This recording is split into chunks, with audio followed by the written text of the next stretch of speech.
जिस देश की हम आज बात करने जा रहे हैं, वहाँ की महिलाएं अपनी सुंदरता को बढ़ाने के लिए इस तरह का कोई काम नहीं करती। इस तरह के किसी ब्यूटी प्रोडक्ट का इस्तेमाल नहीं करती, बालों को रंग नहीं करती, प्लास्टिक सर्जरी से कोसों मील दूर रहती हैं, क्योंकि इन्हें अपने माता पिता से और प्रकृति से मिली सुंदरता बहुत ज्यादा पसंद है। यहाँ की महिलाएं सादगी पसंद करती हैं, लेकिन इनकी सुंदरता देखकर मानो मॉडल तक फेल हो जाएं।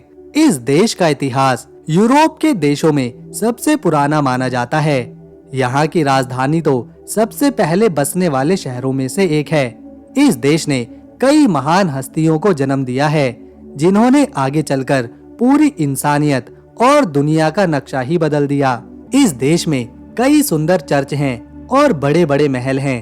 कई ऐसी जगह हैं जिन्हें यूनेस्को ने अपनी वर्ल्ड हेरिटेज साइट्स में शामिल किया हुआ है। ये देश इतना सुंदर है कि यहाँ जितनी आबादी नहीं है, उससे ज्यादा हर साल यहाँ पर सैलानी घूमने आते हैं। दोस्तों, ये देश है सर्बिया।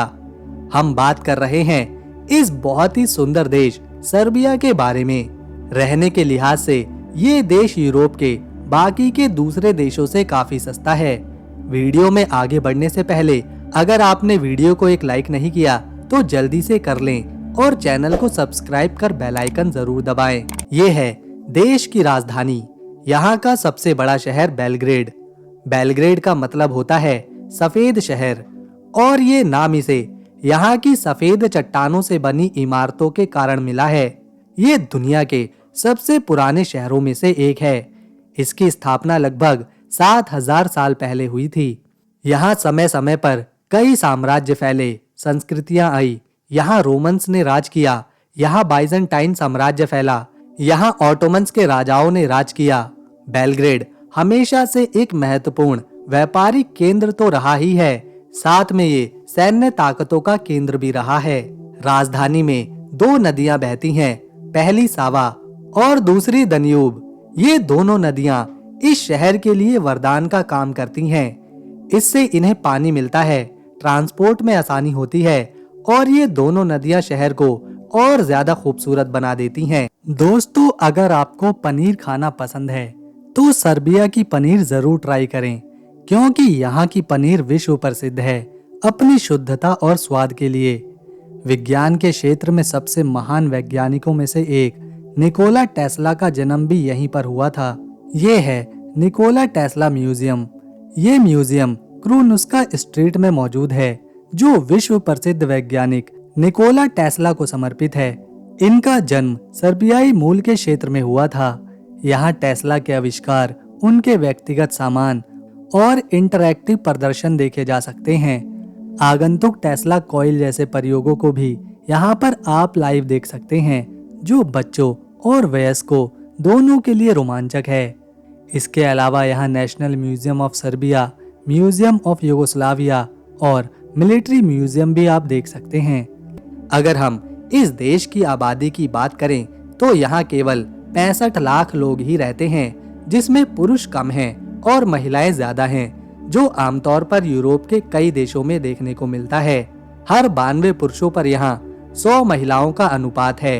65 लाख लोगों की आबादी में यहाँ 88% लोग ईसाई धर्म को मानने वाले हैं, जबकि 7% में इस्लाम धर्म को मानने वाले लोग यहाँ रहते हैं और 5% में यहूदी और बौद्ध और अन्य धर्मों के लोग हैं। क्षेत्रफल के लिहाज से सर्बिया छोटे देशों में गिना जाता है, क्योंकि इसका क्षेत्रफल महज 88,499 स्क्वायर किलोमीटर जितना है और एरिया के लिहाज से ये दुनिया में 113वां स्थान रखता है। ये है सर्बिया की करेंसी, जो अपने देश भारत के मुकाबले इतनी मजबूत नहीं है। भारत के केवल 78 पैसे ही यहाँ के एक सर्बियन दिनार बनते हैं, जो यूरोप के बाकी देशों के मुकाबले इसे सस्ता बनाते हैं। सर्बिया के लोग बहुत ही समझदार और तेज दिमाग वाले माने जाते हैं। निकोला टेस्ला का नाम तो आपने सुना ही होगा।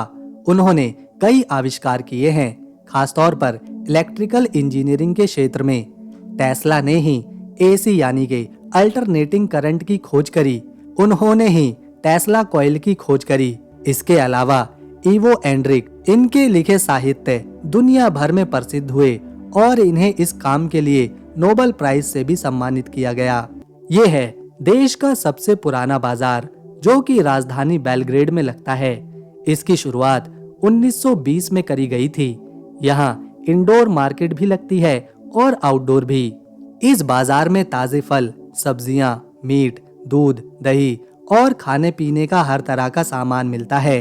इस बाजार की सबसे बड़ी खासियत है कि यहाँ जितने भी दुकानदार हैं, उसमें से ज्यादातर किसान हैं, जो पहले खेती करते हैं, फिर अपनी सब्जी या फल को सीधा इस बाजार में बेचने आते हैं। यहाँ कई स्टॉल्स और खाने पीने की दुकानें हैं, जहाँ सर्बिया का पारंपरिक खाना मिलता है। लोग न केवल यहाँ शॉपिंग करते हैं, बल्कि स्वादिष्ट खाने का मजा भी उठाते हैं। ये है कालमेगदान किला, जो पूरे देश में काफी प्रसिद्ध है अपने इतिहास और म्यूजियम के लिए। इस किले को बनाने की शुरुआत हुई थी 2000 साल पहले और ये एक सुरक्षा का किला था, जहां से पूरे शहर पर नजर रखी जा सकती थी, रास्तों को देखा जा सकता था, दुश्मनों को यहाँ से हराया जा सकता था। इसीलिए जो भी साम्राज्य यहाँ पर आता, वो इस किले को और फैलाता, इसकी दीवारें और ऊंची करवाता। आज इस किले में एक म्यूजियम है। यहाँ प्राचीन कला की बंदूकें, युद्ध के हथियार और दूसरी चीजें देखने को मिलती हैं। किले के बाहर एक पार्क भी बना है। यहाँ लोग घूमते हैं, आराम करते हैं और पिकनिक भी मनाते हैं। सर्बिया में वैसे तो कई भाषाएं बोली जाती हैं, लेकिन यहाँ सबसे ज्यादा सर्बियन भाषा ही लोग बोलते हैं और ये भाषा यहाँ की राष्ट्रीय भाषा भी है। ये देश एक समय पर यूगोस्लाविया का हिस्सा हुआ करता था। रोमन साम्राज्य, जिसने एक समय पर धरती के एक बड़े हिस्से पर शासन किया था, उसके राजा महाराजा यहीं पैदा हुए थे। रोमन साम्राज्य के 18 राजाओं ने सर्बिया की भूमि पर ही जन्म लिया था। आपको जानकर हैरानी होगी कि जहां आज ज्यादातर देश ट्रांसपोर्ट को आसान बनाने के लिए मेट्रो चलाते हैं, तो वहीं सर्बिया शायद यूरोप में एकमात्र ऐसा देश है जहां मेट्रो नेटवर्क नहीं है। यहाँ की राजधानी बेलग्रेड में भी आपको मेट्रो नहीं मिलेगी। यहाँ पर ट्रांसपोर्ट के लिए लोग सबसे ज्यादा बसों का इस्तेमाल करते हैं। इन्हें जहाँ भी जाना होता है, बस से ही जाते हैं। बस के अलावा ट्राम है। ये है सर्बिया का फ्रीडम स्क्वायर। सर्बिया में बीचेस की कोई कमी नहीं है। यहाँ एक से बढ़कर एक सुंदर किनारे देखने को मिलते हैं, जिसमें से कुछ बीच तो ऐसे हैं जहाँ लोग निर्वस्त्र होकर नहाते हैं। ये है सर्बिया का एक प्रसिद्ध बीच, जिसे अदा सिगानलिजा कहा जाता है। दरअसल ये दन्यूब नदी के पास मौजूद है। यहाँ सामने सुंदर झील नजर आती है, जिस पर लोग सर्फिंग करते हैं, पानी में खेलते हैं। इसके किनारे पर सफेद चमचमाती रेत बिखरी हुई है, जो इसे और ज्यादा सुंदर दिखाती है। बीच के आसपास कई कैफेज और रेस्टोरेंट खुले हुए हैं। यहाँ लोग खा पी सकते हैं। गर्मियों के मौसम में यहाँ काफी भीड़ रहती है। ना सिर्फ सर्बियन, बल्कि सैलानी भी यहाँ पहुँचते हैं। ये है सर्बिया का फ्रीडम स्क्वायर। इसे यहाँ के लोग ट्रैक स्लोबोक कहते हैं। ये जगह बेलग्रेड के बिल्कुल बीचों बीच मौजूद है। इसे देखने ना सिर्फ स्थानीय लोग, बल्कि टूरिस्ट भी आते हैं। ये जगह सर्बिया की कई ऐतिहासिक घटनाओं का सबूत है, जिसमें सर्बियाई स्वतंत्रता संग्राम और राजनीतिक आंदोलन शामिल हैं। ये लगभग 150 साल पुरानी इमारत है। ये है नोवी सेड। ये शहर सर्बिया का दूसरा सबसे बड़ा शहर है और अपने खूबसूरती और इतिहास के लिए जाना जाता है। पेट्रोवार्डिन किला ये नोवी सेद का सबसे बड़ा आकर्षण का केंद्र है, जिसे लोग डैन्यूब का गिब्राल्टर भी कहकर बुलाते हैं। ये किला डैन्यूब नदी के किनारे बना है और 17वीं सदी का है। इसके ऊपर से नदी और शहर का नजारा इतना सुंदर दिखाई देता है कि आप कैमरा बंद नहीं करना चाहोगे। यहाँ का घंटाघर भी खास है, क्योंकि इसकी सुई घड़ी की दिशा में उल्टी चलती है। हर साल यहाँ एग्जिट फेस्टिवल होता है, जो यूरोप का एक बड़ा म्यूजिक फेस्टिवल है। ये शहर विद्यार्थियों का भी घर है, क्योंकि यूनिवर्सिटी ऑफ नोवी सेद में 40,000 से ज्यादा विद्यार्थी पढ़ते हैं। लोग यहाँ साइकिल चलाना पसंद करते हैं, क्योंकि शहर एकदम फ्लैट है। शाम को लोग डैन्यूब के किनारे या मेज जोविना स्ट्रीट के कैफेज में कॉफी और रकीजा पीते मिलेंगे। लोकल खाना जैसे केवापी और सरमा यहाँ के लोगों को खाना काफी पसंद है। ये है Djerdap national park. Djerdap national park Serbia के उत्तर पूर्व में रोमानिया की सीमा के पास डैन्यूब नदी के दाएं किनारे पर मौजूद है। इसका नाम टर्किश शब्द गिरदाब से आया है, जिसका मतलब है भंवर। ये उद्यान 1974 में स्थापित हुआ और 63,786 हेक्टेयर में फैला हुआ है, जो इसे सर्बिया का सबसे बड़ा राष्ट्रीय उद्यान बनाता है। इस उद्यान का सबसे बड़ा आकर्षण है डैन्यूब नदी और उसके किनारे का मनमोहक नजारा। यहाँ 1972 में बना आयरन गेट जल विद्युत का केंद्र है, जिससे 253 स्क्वायर किलोमीटर में इंसानों द्वारा बनाई गई झील दरदेप झील मौजूद है। सर्बिया की ये सबसे बड़ी झील है। ये झील और खड्डा साथ में ऐसा दृश्य बनाते हैं कि हर कोई यहाँ खींचा चला आता है। इसके अलावा उद्यान में 70 पर्वत शिखर भी हैं, जिसमें वेलिकी लिस्कोवेक सबसे ऊंचा है, 814 मीटर की ऊंचाई के साथ। यहाँ के जंगल में पुराने ओक और बीच के पेड़ हैं और यहाँ 1100 से ज्यादा प्रकार के पौधे पाए जाते हैं, जैसे बियर हेजल और सिल्वर लिंडेन। जानवरों में भालू, लेनिक्स, भेड़िया और चमगादड़ भी हैं। इसके अलावा 170 प्रकार के पक्षी जैसे कि गोल्डन ईगल और ब्लैक स्टोरी यहाँ पर दिखाई देते हैं। ये है ज़लातिबोर।